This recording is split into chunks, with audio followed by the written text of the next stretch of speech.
6 तारखेपासून जो शुभारंभ शेनगावमधून केला, त्यानंतर प्रत्येक जिल्हा परिषद वाईज प्रत्येक दिवशी प्रत्येक गावामध्ये जात असताना एक लक्षात आलं की जी इलेक्शन 2014 मध्ये होती, जी इलेक्शन 2019 मध्ये होती, तशा प्रकारची इलेक्शन आता राहिलेली किंवा त्या गावामध्ये गेल्यानंतर मला जे काही ते विचित्र जे चित्र दिसतंय ते शाश्वत विकासाचं नाही आहे. आज रोजगारासाठी वनवन फिरावं लागतं आपल्या लोकांना. कारण आज माय भगिनी आम्हाला सांगतात की आमची मुलं एवढी मोठी शिकून सुद्धा त्यांना भांडी घासायसाठी हॉटेलमध्ये कामाला जायला लागतं. हे कुठेतरी बंद व्हायला पाहिजे. त्यांना रोजगार देणं गरजेचं आहे. म्हणून मी शाश्वत विकास लोकांच्या परत ठेवलेला आहे. मी अंक काढलेला आहे, 8 पानी अंक काढलेला आहे, तो लोकांपर्यंत पोहोचवलेला आहे. युवकांना कुठेतरी थांबवणं गरजेचं आहे आणि चांगल्या एका वळणावरती घेऊन त्यांना पुढे घेऊन जाणं गरजेचं आहे. आणि ते विकासाचं धोरण मी माझ्या पद्धतीनं घेऊन चाललोय. त्यांचं काम ते करत आहेत, माझं काम मी करतोय. आणि आज ह्याचा आत्मा त्याचा आत्मा हे करण्यापेक्षा जी काही कार्यकर्ते आहेत ते माकडाच्या स्वरूपात इकडून तिकडून उड्या मारण्याच्या प्रयत्नात जे आहेत ते कुठेतरी थांबवणं गरजेचं आहे. काय वाटतंय तुम्हाला, हा निकाल कसा असेल? 100% एक वेगळा निकाल असेल असं मला वाटतंय. गटातटाचं राजकारण गावामध्ये असतं, प्रत्येक गावामध्ये आहेच. मात्र हे कुठंतरी बाजूला सरून आपला नेता काय नेमकं करतोय. आजपर्यंत कोल्हापूर जिल्ह्यामध्ये कोणत्याही उमेदवारानं अशा प्रकारचा शाश्वत विकास आराखडा मांडलेला नाही किंवा तो लोकांपर्यंत पोहोचवलेला नाही. तो माझ्या माध्यमातून, महाराष्ट्र नवनिर्माण सेनेच्या माध्यमातून, साहेबांच्या आशीर्वादानं, सदिच्छानं तो लोकांच्यापर्यंत पोहोचवण्याचं काम मी केलेलं आहे. हा युवराज येडोरे शाश्वत विकास म्हणजे 30 वर्ष 50 वर्ष टिकणारा विकास मी करू शकतो, ही गॅरंटी मी त्यांना दिलेली आहे. नमस्कार, केके न्यूज मध्ये आपल्या सर्वांचं स्वागत. विधानसभा निवडणुकीची जी प्रचार यंत्रणा आहे ती प्रचार जो आता शिगेला पोहोचलेला आहे. मात्र निवडणूक प्रक्रिया आहे ती अंतिम टप्प्यात आलेली आहे आणि या निमित्तच बोलण्यासाठी आपल्यासोबत आहेत राधानगरी विधानसभा मतदारसंघाचे महाराष्ट्र नवनिर्माण सेनेचे उमेदवार युवराज येडोरे साहेब. आपण त्यांच्याशी या निमित्तानंच गप्पा मारणार आहे. साहेब नमस्कार, आपलं केके न्यूज मध्ये स्वागत. आता सध्याच्या घडीला विधानसभा निवडणुकीची जी प्रचार आहे तो शिगेला पोहोचलेला आहे. मात्र आता बघितलं तर निवडणूक प्रक्रिया अंतिम टप्प्यात आलेली आहे. 2 दिवसांवर मतदान प्रक्रिया होणार आहे. तर या निमित्तानं काही प्रश्न मी तुम्हाला विचारतो की खरं तर एक जनसामान्यांचा, सर्वसामान्यांचा कार्यकर्ता म्हणून तुम्ही या निवडणुकीच्या रिंगणात उतरलेला आहात. आता प्रचारासाठी तुम्ही नागरिकांच्या भेटीगाठी घेताय, संपूर्ण मतदारसंघ तुम्ही पिंजून काढताय. कसा प्रतिसाद मिळतो तुम्हाला या मतदारसंघामध्ये? मी महाराष्ट्र नवनिर्माण सेनेचा अधिकृत उमेदवार. राधानगरीमध्ये जर बघायला गेलं तर 222 गावं, त्याचबरोबर जिल्हा परिषद म्हणजे 6 तारखेपासून जो शुभारंभ शेनगावमधून केला, त्यानंतर प्रत्येक जिल्हा परिषद वाईज प्रत्येक दिवशी प्रत्येक गावामध्ये जात असताना एक लक्षात आलं की जी इलेक्शन 2014 मध्ये होती, जी इलेक्शन 2019 मध्ये होती, तशा प्रकारची इलेक्शन आता राहिलेली नाही. आणि एका नेत्यानं ठरवायचं आणि मग मतं द्यायची सगळ्यांनी, असा जो विषय मागच्या वर्षी होता तो आता विषय सध्या नाहीये. लोकांच्या मनामध्ये प्रचंड असा राग आहे. विचार करण्यासारखी गोष्ट म्हणजे आज लोक विचार करायला लागलेत की आपण निवडून देतोय तो उमेदवार योग्य आहे का, उद्या जाऊन तो एकनिष्ठ राहील का, या सर्व गोष्टींचा अभ्यास करून एक ठाम निर्णय येणाऱ्या ह्या 2 दिवसामध्ये जनता घेईल. कारण कोणीही आमच्या मतदारसंघामधला एकही उमेदवार असं म्हणू शकणार नाही की मी शड्डू मारून सांगतो की मी या निवडणुकीमध्ये विजयी होऊ शकतो. कारण लोकांनीही हातामध्ये निवडणूक घेतलेली आहे. लोक त्या 7ही उमेदवारांचा अभ्यास, इतिहास, सगळ्या गोष्टी तपासून पाहून त्यांना मतदान करतील अशी मला आशादायक चित्र त्या दौऱ्याच्या माध्यमातून मला दिसत आहे. नक्कीच. तर आता तुम्ही ज्यावेळी प्रचाराला जनतेसमोर जाताय तर नेमका कोणता अजेंडा, कोणता मुद्दा घेऊन तुम्ही जनतेसमोर जाताय? मी एकच माझा अजेंडा आहे की शाश्वत विकास. आज मी ग्रामीण भागामध्ये ज्यावेळी जातोय किंवा लोकांच्या भेटीगाठी घेतोय किंवा त्यांच्याशी संवाद साधतोय किंवा त्या गावामध्ये गेल्यानंतर मला जे काही ते विचित्र जे चित्र दिसतंय ते शाश्वत विकासाचं नाही आहे. कारण अनेक प्रकारे बघायला गेलं तर रस्ते खराब आहेत, कॉन्क्रीटचे रस्ते आहेत, त्याच्यामध्ये खडी वर खाली झालेली आहे. गटारी जर बघायला गेला तर रस्त्यावरती गटारी खाली, सांडपाण्याचा, निचराचं काही त्याच्या संदर्भातले प्रकल्प नाहीत. शुद्ध पाणी आज लोकांना तिथं मिळत नाहीत. प्राथमिक शिक्षणाच्या गोष्टी जर बघायला गेला तर त्या बिकट अवस्थेमध्ये आहेत. आज रोजगारासाठी वनवन फिरावं लागतं आपल्या लोकांना. कारण आज माय भगिनी आम्हाला सांगतात की आमची मुलं एवढी मोठी शिकून सुद्धा त्यांना भांडी घासायसाठी हॉटेलमध्ये कामाला जायला लागतं. हे कुठेतरी बंद व्हायला पाहिजे. त्यांना रोजगार देणं गरजेचं आहे. आणि तो अजेंडा जो आहे की पर्यटन दृष्ट्या रोजगार असेल, औद्योगिक क्षेत्राच्या माध्यमातून रोजगार असेल, अनेक ज्या ज्या काही गोष्टी संशोधनाच्या माध्यमातून असतील, प्रशिक्षणाच्या माध्यमातून असतील किंवा पारंपरिक जे काही उद्योग आहेत त्यातून एक चांगल्या प्रकारचं ब्रँडिंग करून उद्योग देणं किंवा असे काही शाश्वत विकासाचे जे काही वेगवेगळे प्रकल्प आहेत ते राबवणं आपल्या मतदारसंघामध्ये गरजेचे आहेत. आणि येणाऱ्या काळामध्ये ते शाश्वत विकासाच्या माध्यमातून करणं गरजेचं आहे. कारण एखादी वस्तू किंवा एखादं प्रकल्प करत असताना किंवा एखादा रस्ता करत असताना तो चांगल्या पद्धतीनं टिकवणं किंवा टिकणं हे सगळ्यात महत्त्वाची गोष्ट आहे. आज कॉन्ट्रॅक्टदार त्याचं काम करतो, कारण टक्केवारीच्या माध्यमातून आज कॉन्ट्रॅक्टदार सुद्धा भरडला जात आहे. कारण तो म्हणतो की मी एवढ्या कमी याच्यामध्ये तो क्वालिटी रस्ता करू शकत नाही. त्याला ती मुभा देणं किंवा त्याला पेस देणं सगळ्यात महत्त्वाची गोष्ट आहे आणि ती नक्की माझ्या माध्यमातून त्यांना मिळेल. म्हणून मी शाश्वत विकास लोकांच्या परत ठेवलेला आहे. मी अंक काढलेला आहे, 8 पानी अंक काढलेला आहे, तो लोकांपर्यंत पोहोचवलेला आहे.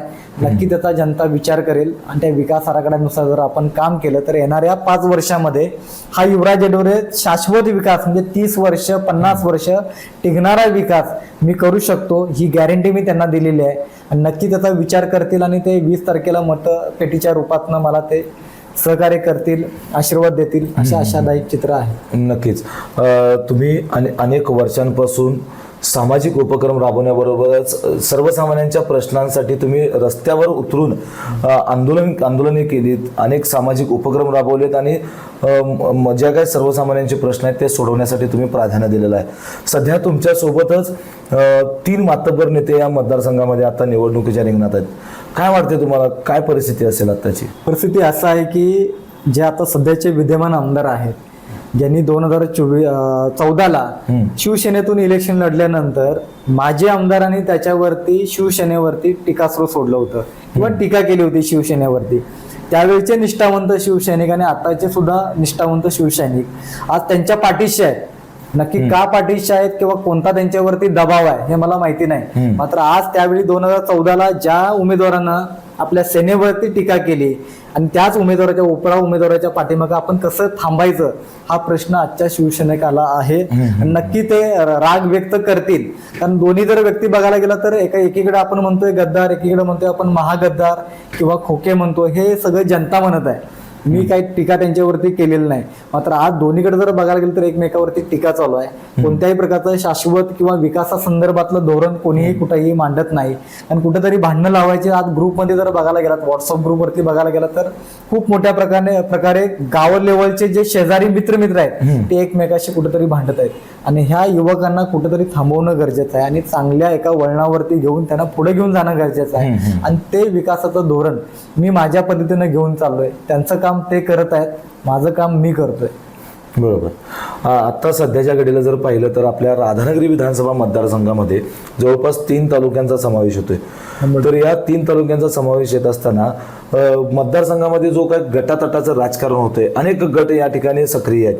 तर या गटातटाच्या राजकारणाचा परिणाम विधानसभा निवडणुकीवर पडेल असं वाटते का? मी ह्या संदर्भात सांगायचं तर माझ्या प्रचाराची जर रणनीती जर तुम्ही बघितलात तर मी तात्या इंचू किंवा माकडं या अशा प्रकारच्या बाहुल्या घेऊन मी प्रचारामध्ये उतरलेलो आहे. कारण त्याचं कारण एक आहे की मला लोकांना सांगायचं आहे की तात्या इंचू जसं म्हणतो ना की माझा आत्मा तुझ्यात आणि तुझा आत्मा माझ्यात, अशा प्रकारचं चित्र जे आपल्या मतदारसंघामध्ये घडलेलं आहे. त्यातून बाबा एक उमेदवार म्हणून एक त्यांना बॅनर दिलेला आहे की शाश्वत विकास मानणारा हा कोल्हापूर जिल्ह्यातला पहिला युवक असेल जो आमदारकीसाठी उभारलाय आणि ह्याला मदत करा किंवा ह्याला सहकार्य करा, अशा प्रकारचं आश्वासक चित्र त्या तात्या इंदूच्या माध्यमातून मी करतोय. आणि आज ह्याचा आत्मा त्याचा आत्मा हे करण्यापेक्षा जी काही कार्यकर्ते आहेत ते माकडाच्या स्वरूपात इकडून तिकडून उड्या मारण्याच्या प्रयत्नात जे आहेत ते कुठेतरी थांबवणं गरजेचं आहे.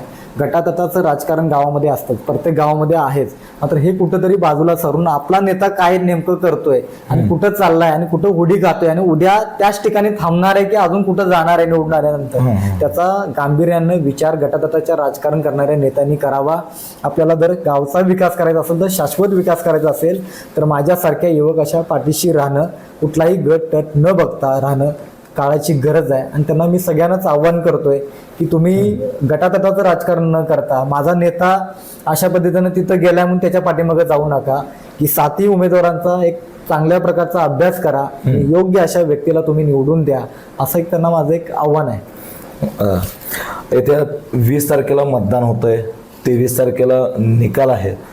काय वाटतंय तुम्हाला, हा निकाल कसा असेल? 100% एक वेगळा निकाल असेल असं मला वाटतंय. कारण मी आज ग्रामीण भागामध्ये सगळ्यांना फिरलेलो आहे. आता सगळ्यांनी वेगवेगळ्या प्रकारचे ग्राउंड रिपोर्ट घेतलेले आहेत, त्यातून चर्चा झालेल्या आहे. सगळ्या लोकांना माहिती आहे खरं काय आहे खोटं काय हे लोकांना माहिती आहे. मात्र लोक एक वेगळ्या प्रकारचा विचार करतील आणि एक वेगळा विचार करून त्यातून एक चांगला उमेदवार निवडून देतील असं मला आशादायक चित्र दिसतंय. नक्कीच साहेब, तुम्ही अनेक ठिकाणी म्हणजे या निवडणुकीच्या निमित्तानं किंवा निवडणुकीच्या पूर्वी अनेक ठिकाणी तुम्ही ज्यावेळी भेटीगाठी घेत होता किंवा तुमच्या मीटिंग वगैरे सभा वगैरे व्हायच्या, या ठिकाणी तुम्ही शाश्वत विकास आराखडा मी मांडणार, मी आणणार, निवडणुकीच्या दरम्यान आणणार असं तुम्ही वारंवार सांगत होता. मात्र हा नेमका शाश्वत विकास आराखडा तुमचा कसा असणार आहे? 100% मी तुम्हाला दाखवायच्यासाठीच आता आराखडा आणलेलाच आहे. कारण मी हा 8 पानी असा अंक तयार केला आहे. त्या 8 अंकामध्ये अनेक प्रकारचे प्रश्न, त्याच्यामध्ये आपल्याला काय करता येतील अशा वेगवेगळ्या प्रकारचे जे प्रश्न आहेत त्याच्यामध्ये आणलेले आहेत. त्यात मग आपण पिण्याचं पाणी, स्वच्छ पाणी असेल, पर्यटनदृष्ट्या विकास असेल, रोजगारासंदर्भात असेल, आपली जी मुलं मुंबईला जातात त्यांच्यासाठी कोल्हापूर भवन असेल, शेतकऱ्यांसाठी योजना असतील, 7/12वरती असणारे प्रश्न असतील, अशा प्रकारच्या टिकणारा विकास आराखडा मी हा 8 पानाच्या माध्यमातून त्यांच्यापर्यंत नेण्याचं काम केलं आहे. आणि हा अंक आज मी सर्व मतदारसंघातील अनेक लोकांपर्यंत पोहोचवण्याचं काम केलेलं आहे.